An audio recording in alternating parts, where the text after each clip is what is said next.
Olá pessoal, tudo bem com vocês? Meu nome é Ângela Rossi Casalha, eu sou estudante de Ciências Biológicas bacharelado na Universidade Federal de Viçosa e sou bolsista de iniciação científica financiada pelo CNPq. Nesse vídeo irei falar para vocês sobre o potencial para a fitorremediação de corpos hídricos contaminados por ferro com o uso de Piscistratiates alliaraceae. Esse trabalho foi orientado pelo professor Juraci Alves de Oliveira e co-orientado pelo Daniel Gomes Coelho. A atividade mineradora tem um papel de destaque na economia do Brasil, gerando superávit para a balança comercial e sendo responsável pela geração de diversos empregos, diretos e indiretos. Além disso, a região do quadrilátero ferrífero localizada em Minas Gerais é muito importante para a mineração, sendo responsável pela maior produção de minério de ferro do país. Apesar da sua importância, a atividade mineradora causa diversos impactos para o meio ambiente e também para a saúde humana, devido à liberação de elementos potencialmente tóxicos. E essa situação é agravada devido aos eventos de rompimentos de barragens de contenção de rejeitos, como foi o que aconteceu, por exemplo, com a barragem de Fundão em Mariana. E esses desastres resultantes da mineração têm causado diversos impactos ambientais, sociais e ecológicos, havendo a elevação dos níveis de óxido de ferro, principalmente no solo, na água e na vegetação dos locais afetados, havendo também o risco potencial de contaminação e bioacumulação nos diversos níveis tróficos com o passar do tempo, o que torna essa situação ainda mais preocupante. O ferro, apesar de ser um elemento muito importante nos processos fisiológicos da maioria dos organismos, em excesso ele pode causar doenças neurodegenerativas em humanos, perturbação da homeostase nutricional e metabólica das plantas, indução do estresse oxidativo e contaminação de ambientes aquáticos, causando prejuízos a esse ecossistema tão rico e importante. Existem diversas medidas de mitigação que podem ser utilizadas para reduzir os níveis de contaminação do ambiente. Dentre elas, a fitorremediação tem se mostrado uma medida de mitigação ecologicamente sustentável, de baixo custo e não invasiva para reduzir os níveis de metais no ambiente. E nos ambientes aquáticos, as macrófitas apresentam grande eficiência em remover poluentes orgânicos e inorgânicos por meio da risofiltração. Dentre elas, a Piscistratiates tem apresentado resultados promissores para a fitorremediação de elementos potencialmente tóxicos, apresentando características essenciais para o processo, como elevado acúmulo de biomassa, ampla distribuição geográfica, alta taxa de propagação vegetativa e tolerância à bioacumulação de diversos poluentes. Porém, os estudos ainda são incipientes para a fitorremediação de ferro em corpos hídricos. O objetivo geral deste trabalho é avaliar o potencial de fitorremediação, a performance fotossintética e a tolerância da espécie Piscistratiates em resposta a elevadas concentrações de ferro. E os objetivos específicos são avaliar a fitorremediação de diferentes concentrações de ferro por meio da quantificação da remoção e do acúmulo desse elemento em plantas de Piscistratiates, avaliar a toxidez de diferentes concentrações de ferro no crescimento e na fotossíntese da Piscistratiates e descrever sintomas visuais do excesso de ferro em Piscistratiates, de modo a estabelecer parâmetros de biomonitoramento dos locais contaminados por esse elemento. Na metodologia, a estratégia experimental consistiu na avaliação das respostas fisiológicas e do potencial de fitorremediação de diferentes dosagens de ferro com o uso de Piscistratiates. Para isso, a fonte de ferro utilizada foi o ferro-EDTA, e aqui estão representadas as diferentes concentrações de ferro milimolar que foram utilizadas no experimento. Nas etapas, foram realizadas as seguintes avaliações: parâmetros de trocas gasosas, análise de pigmentos, concentrações de ferro nas plantas, extração e quantificação da placa de ferro e parâmetros de fitorremediação e tolerância. Lembrando que todas essas avaliações foram realizadas no experimento que foi realizado com diferentes concentrações de ferro. As plantas para este experimento foram coletadas em um lago do FV não contaminado, foram lavadas em água corrente e transferidas para vasos com solução nutritiva para aclimatação. Posteriormente, deu-se início aos tratamentos, onde as plantas foram avaliadas e coletadas depois de 5 e 10 dias para análises bioquímicas e anatômicas. Dentre das avaliações realizadas, nas trocas gasosas foi utilizado o IRGA, o analisador de gás infravermelho, que foi utilizado para mensurar trocas gasosas sob condições constantes de CO2 e densidade de fluxo de fótons fotossintéticos.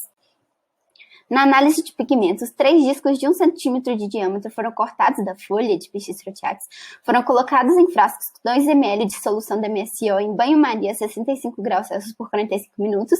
Posteriormente, foi utilizado um espectrofotômetro para realizar a leitura da absorvância, nos comprimentos de onda de 675, 649 e 480 nanômetros. Isso foi feito para estimar os teores de clorofila A, clorofila B e carotenoides.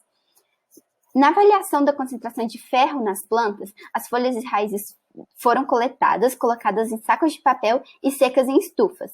Posteriormente, essas folhas e raízes secas foram maceradas e colocadas em tubos de digestão, com ácido nitroperclórico, onde foi realizada a digestão dessas amostras. E, por fim, foi feita a leitura, utilizando a espectrometria de absorção atômica para determinar a concentração de ferro nas plantas. Na extração e quantificação da placa de ferro na superfície radicular, 1 grama de raiz foi coletada, incubada em solução contendo citrato de sódio, bicarbonato de sódio e ditionito de sódio, foi submetida a 3 horas de agitação e, posteriormente, essas raízes foram lavadas em água destilada e o volume da solução resultante foi ajustado para 100 ml com água desionizada.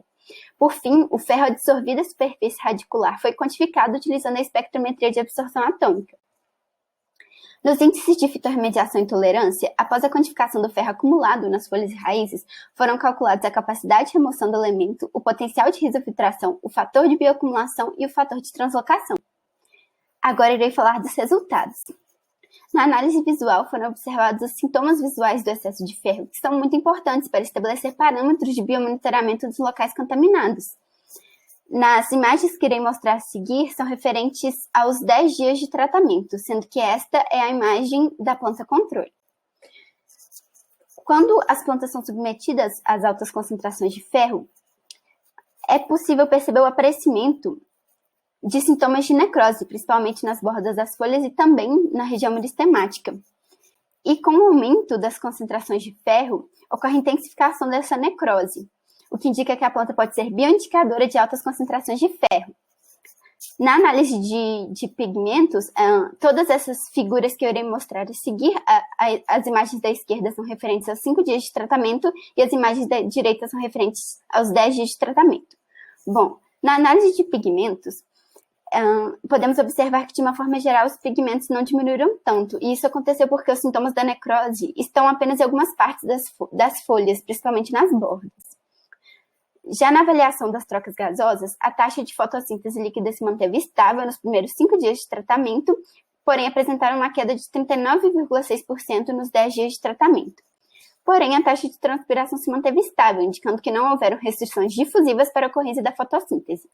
A condutância estomática também não foi afetada pelo aumento das concentrações de ferro. Esse resultado reforça a ausência de controle estomático em plantas aquáticas, uma vez que elas não são submetidas a restrições hídricas. A concentração interna de carbono aumentou dos 5 para os 10 dias de tratamento, mostrando que a planta sofreu um pouco de estresse, fixando menos CO2 do que estava disponível para ela. Esse resultado é uma possível consequência da redução da taxa de fotossíntese líquida, indicando que provavelmente houveram impactos na etapa fotoquímica e ou bioquímica da fotossíntese. Na concentração de ferro na folha, essa concentração aumentou bastante, dos 5 para os 10 dias de tratamento, aumentou em ambos os tratamentos e chegando a valores bastante elevados. E a mesma coisa aconteceu com a concentração de ferro na raiz, que aumentou tanto nos 5 dias quanto nos 10 dias de tratamento. Já os valores dos fatores de translocação diminuíram, mostrando que a planta passou a acumular mais ferro nas raízes do que nas folhas. Porém, o grande diferencial das plantas aquáticas flutuantes é que elas são capazes de remover os elementos tanto para as folhas quanto para as raízes. Essa capacidade em continuar translocando os elementos é muito importante para a fitorremediação, pois mostra a sua eficiência em continuar absorvendo os poluentes, tanto nas folhas quanto nas raízes, incorporando-os à sua biomassa. O potencial de risofiltração continua aumentando nos 5 e nos 10 dias de tratamento, mostrando a eficiência da planta em remover ferro do ambiente contaminado por esse elemento. Por fim, a placa de ferro não aumentou significativamente devido ao fato da planta já possuir uma placa de ferro naturalmente, oriunda do ambiente onde foi coletada, e, além disso, o ferro foi acumulado no interior dos tecidos, não promovendo a formação da placa de ferro adsorvida. Então, as conclusões desse trabalho são que a Piscis trotiades apresenta alto potencial de fitorremediação de ambientes contaminados, pois continuou realizando fotossíntese, tolerando elevadas concentrações de ferro e acumulando, apresentando um alto potencial de risofiltração. Devido aos sintomas presentes nas folhas, foi observado que a planta é bioindicadora, podendo ser utilizada no biomonitoramento dos locais contaminados por esse elemento. Muito obrigada pela atenção!